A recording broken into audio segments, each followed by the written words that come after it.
because they combine methods of terror with methods of acceptance. But then there are various other methods which one can think of. There is, for example, the pharmacological method. This was one of the things I talked about in Brave New World. And the result would be that, you can imagine a euphoric which would make people thoroughly happy even in the most abominable circumstances. These things are possible.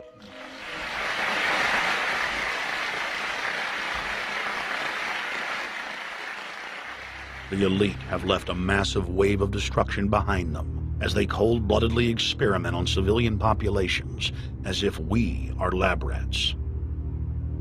A string of congressional investigations has uncovered more than 20,000 secret tests that were carried out against the American people between 1910 and 2000. One well-known eugenics study, the Tuskegee Syphilis Project, killed hundreds of blacks and spanned 40 years until whistleblowers exposed it in 1972. From 1943 until present, the British have tested lethal nerve gas on their own personnel, on land, air, and sea. Many died instantly. Still others died grueling deaths over several years. The federal government commissioned secret radiation experiments on thousands of non-consenting patients.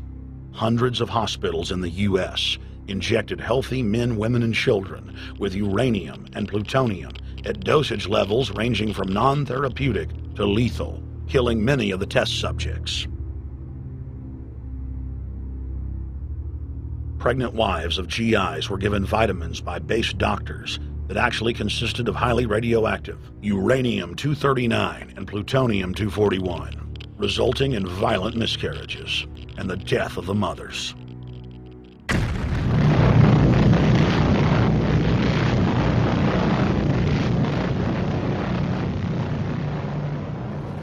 Soldiers, sailors, and Marines were used as guinea pigs in hundreds of atomic and hydrogen bomb tests. Patriotic Americans were radiated side by side with lab animals.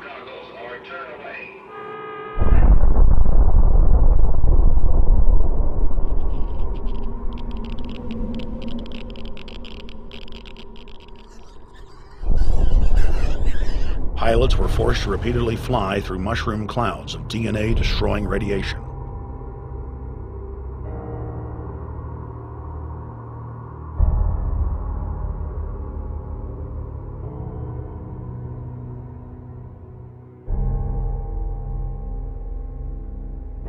From 1951 to 1961, the U.S. Army paid Israel's health ministry 3 million lira to conduct radiation testing on Sephardic children that immigrated to Israel. The government-run public schools would tell the children that they were going to get a medical checkup and that they were receiving an X-ray.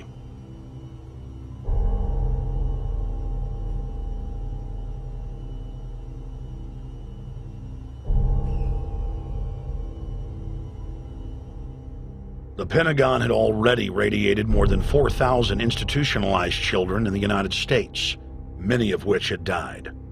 More than 110,000 of the darker-skinned Jews were given 35,000 times the maximum dose of X-rays to the head repeatedly. Many of the children died within months. All of them lost their hair. Some still live today and endure excruciating health problems. The covert testing of chemical, biological, and radiological agents on unsuspecting populations continues worldwide today. From 1940 to 1979, the vast majority of the British population was sprayed by aircraft more than 2,000 times with deadly chemicals and microorganisms without ever being told. In 1968, the Pentagon tested a deadly bioweapon on New York subways and placed personnel in local hospitals to monitor the effects. Aggressive sterilization of men and women continued in many states until the mid-1980s.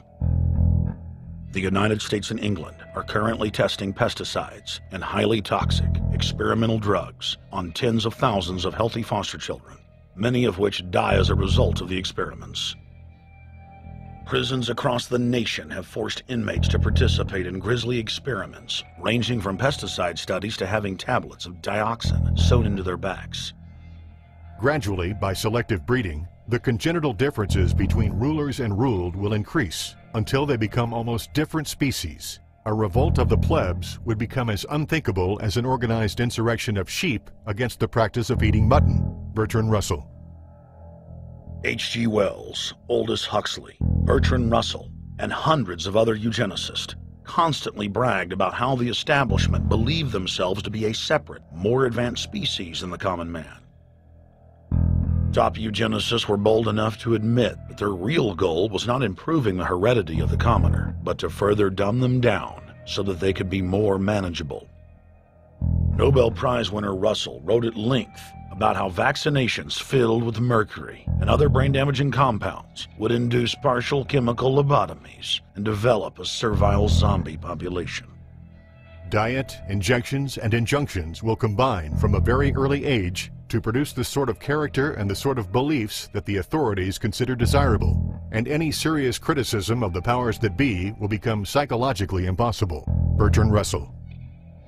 Over 100 years ago, eugenicist social planners said that they'd use mind-altering drugs to control the population.